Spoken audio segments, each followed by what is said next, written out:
Page 145, le numéro 9, il s'agit d'un joueur de baseball qui frappe une balle avec un angle de 36 degrés.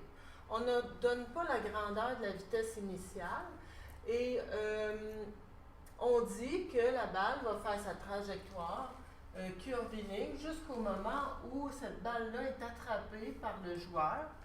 On cherche la distance entre les deux joueurs, sachant que la balle est frappée à la même hauteur qu'elle est attrapée. Donc, pour trouver le delta x, on a une seule formule qui peut nous être utile, c'est la vitesse en x est égale à delta x sur delta t. Le temps, on nous l'a donné, c'est 2,80 secondes de déplacement. Donc, on a le temps, mais on n'a ni la vitesse en x, ni le déplacement en x. Donc, il va falloir se tourner vers les valeurs en y pour pouvoir finalement trouver la vitesse en x ici. On n'a ni l'hypoténuse ni le côté opposé à 36 degrés. Donc, on va aller chercher la vitesse initiale en y à l'aide de nos formules du MRUA. C'est ce que j'ai sorti ici.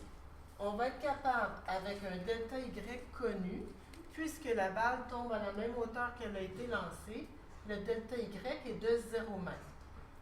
Avec on cherche la vitesse initiale en y, le temps 2,80 secondes, plus une demi AY delta t à la 2, c'est toutes des valeurs connues. Donc, en mettant les valeurs connues dans la formule, on va être capable d'isoler la vitesse initiale en y en faisant les opérations dans l'ordre comme suit. On va commencer par faire la multiplication ici, sans oublier de mettre le temps au carré, pour pouvoir ensuite mettre notre moins 38,42 de l'autre côté de l'égalité, et ensuite isoler la vitesse initiale en y, ce qui nous donne une vitesse égale à 13,7 mètres par seconde. Si je reprends l'image ici en haut, où il y a la vitesse initiale, j'ai repris ce triangle rectangle-là et je l'ai isolé ici. Je sais maintenant le côté opposé à l'angle de 36 degrés. Je vais être capable de trouver son côté adjacent à l'aide d'une opération trigonométrique. Je choisis tangente. La tangente de 36 degrés est égale au côté opposé sur le côté adjacent, ce qui me permet de trouver la vitesse en x. Quand j'aurai la vitesse en x, je pourrai utiliser la formule qui concerne le déplacement horizontal en isolant delta x. Donc, je trouve une vitesse en x égale à